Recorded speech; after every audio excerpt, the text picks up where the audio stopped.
जब यह कहा जाता है कि हिंदू कभी आतंकवादी नहीं हो सकता है, तब दूसरी तरफ से यह तर्क दिया जाता है कि देश का पहला आतंकवादी नाथूराम गोडसे एक हिंदू था।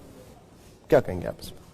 मैं इसके बारे में कुछ कह नहीं सकती, क्योंकि नाथूराम गोडसे ने जो पाप किया है वो आतंकवाद शब्द से पर्याप्त नहीं होता।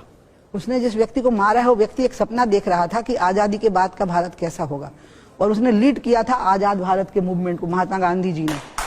और फिर वो उसके बाद जो एक कल्पना किए हुए था कि आजाद भारत का स्वरूप कैसा होगा, तो उनकी एक कल्पना ये थी कि आजाद भारत का स्वरूप जो होगा वो आत्मनिर्भर होगा, और आत्मनिर्भर भारत जो होगा वो अपनी आत्मा पर निर्भर होगा, वो विदेशी लोन पर निर्भर नहीं होगा। और भारत की अपनी आत्मा, यहाँ की नदियां हैं, यहाँ के पहाड़ हैं, यहाँ के लोगों की बौद्धिक क्षमताएं हैं, यहाँ के जमीन, जल, जंगल और जानवर हैं, ये यहाँ की आत्मा है, और इस आत्मा पर निर्भर होगा। गांधी के उस सपने की हत्या की है उस व्यक्ति को आप खाली आतंकवादी शब्द बोल करके हम उसका पाप कम नहीं कर सकते। आपने जो दीदी बोला है अभी, एक तबका ऐसा है जो गांधी जी को मानता ही नहीं है, वो उनको जिम्मेदार ठहराता है बंटवारे के लिए, वो कहता है कि उनका कोई योगदान ही नहीं है। अरे बाबा, ये भारत का स्वतंत्र मन है और इसमें आपको स्वतंत्रता का अधिकार देना पड़ेगा। एक राम राज्य के समय पर ही एक बहुत गरीब ही सामान्य से व्यक्ति ने राम की आलोचना कर दी थी। अगर आप इस बारे में इतने फंडामेंटल हो जाएंगे तो आप कट्टरपंथियों से अलग कहाँ हैं? आप जो आलोचना कर रहे हैं उनको करने दीजिए ना, उनको आलोचना करने दीजिए, और जो मान रहे हैं उनको मानने दीजिए। आप आलोचना एक प्रिविलेज है व्यक्ति का, स्वतंत्रता है उसकी, लोकतंत्र में उसका अधिकार है कि वो क्रिटिसाइज कर सकता है किसी को। हाँ, क्रिटिसाइज में उसको बेहूदगी नहीं करना, इतना ध्यान रखना है। आप अधिकार दीजिए क्रिटिसाइज करने का। क्या उमा भारती जी आजादी की लड़ाई में महात्मा गांधी जी के योगदान को मानती हैं, या उमा भारती जी को लगता है कि महात्मा गांधी जिम्मेदार थे देश के बंटवारे के लिए? अरे कैसी बात करते हो बाबा, गांधी जी के बारे में मैं ये राय बना करके कुछ दे सकूं, मेरी औकात है क्या ये, जिसने एक पूरे आंदोलन को जन आंदोलन बना दिया है। आजादी की पूरी लड़ाई, बलिदानों की वो श्रृंखला जो 1857 से शुरू हुई थी, जाग उठी सन 57 की वो तलवार पुरानी थी, खूब लड़ी मर्दानी वो तो झांसी वाली रानी थी।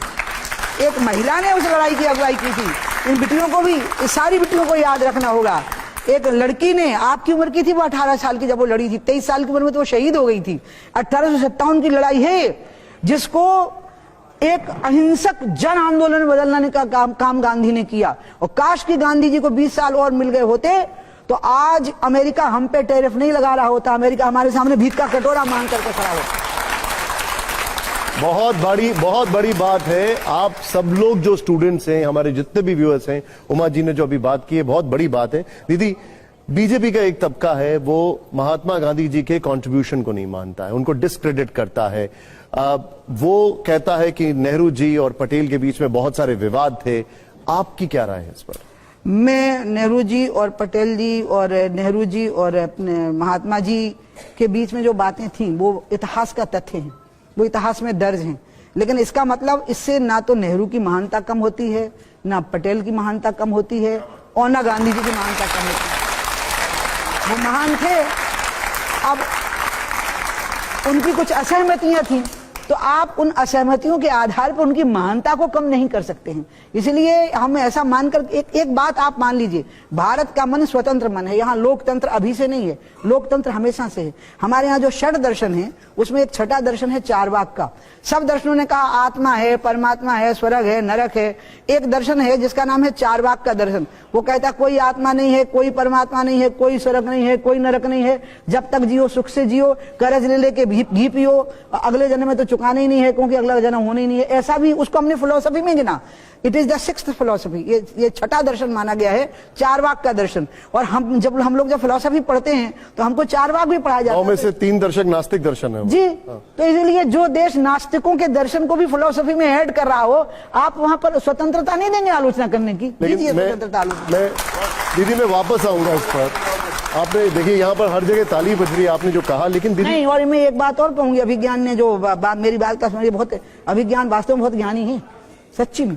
अभी मैं आपको बताऊं, जो स्वतंत्रता, आलोचना की स्वतंत्रता को रोकने की कोशिश करते हैं, जो आलोचना की स्वतंत्रता की निंदा करते हैं और जो आलोचना की स्वतंत्रता को संकीर्ण नजरों से देखते हैं, ऐसे लोगों को अभी इस देश की समझ नहीं है, इस देश के मन की समझ नहीं है।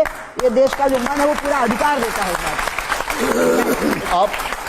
आपने जो अभी बोला, अब इसका एक फॉलोअप सवाल हर एक के मन में आता है, यहां पर जितने भी लोग हैं, वो ये है। अशोक उंगली उठा रहे थे। मैं एक मिनट दादा, एक सेकंड। इसी पे बीजेपी के नेताओं से कुछ भी पूछो, वो बोलते हैं कि इसके लिए नेहरू जिम्मेदार है, महंगाई बढ़ गई नेहरू जिम्मेदार है, बेरोजगारी है नेहरू जिम्मेदार है, वो पीछे चले जाते हैं। इस पर आप क्या कहेंगे? वो उसका कारण ये है कि ये पार्लियामेंट में सांसदों को ना पुरानी बातों के साथ ही अपनी बात शुरू करते हैं, और जब वो ऐसा बोलते हैं तो मैं बताऊं, ये परस्पर की प्रतिस्पर्धा हो गई है। वो कहते हैं कि हमने दंगे करवाए, वो कहते हैं कि जो कत्लेआम हुआ वो हमने करवाया, और मैं जब पैदा नहीं हुई थी तब भारत का बंटवारा हुआ है, मोदी जब पैदा नहीं हुए थे तब भारत का बंटवारा हुआ है, और हमें कहते हैं कि हम भारत में विभाजनकारी मानसिकता लेकर के आए। तो वो भी तो कम नहीं है, तो हम भी कम नहीं रहेंगे फिर बोलने में। सबको अपने ऊपर कंट्रोल करना होगा। आप नेहरू को जिम्मेदार मानती हैं? दादा एक फॉलोअप है, आप नेहरू को जिम्मेदार मानती हैं भारत के बंटवारे के लिए? भारत के बंटवारे के समय पे जो हालात थे, उसको उन हालातों का नेहरू जी, जिन्ना जी का जो भी प्रयोग हुआ हो, लेकिन मूल रूप से अंग्रेज जिम्मेवार थे उसके लिए। उन लोगों ने ये मानसिकता बनाई थी भारत की, खास करके मुस्लिम तबके के मन में, कि तुम हिंदुओं के साथ सुरक्षित नहीं। अभी रुको, मेरे बात का जवाब मैं देखो, इट्स वेरी इंपॉर्टेंट क्वेश्चन। बिल्कुल बिल्कुल, क्या it is very important which is asking, बिल्कुल बोलिए, वेरी इंपॉर्टेंट प्लीज।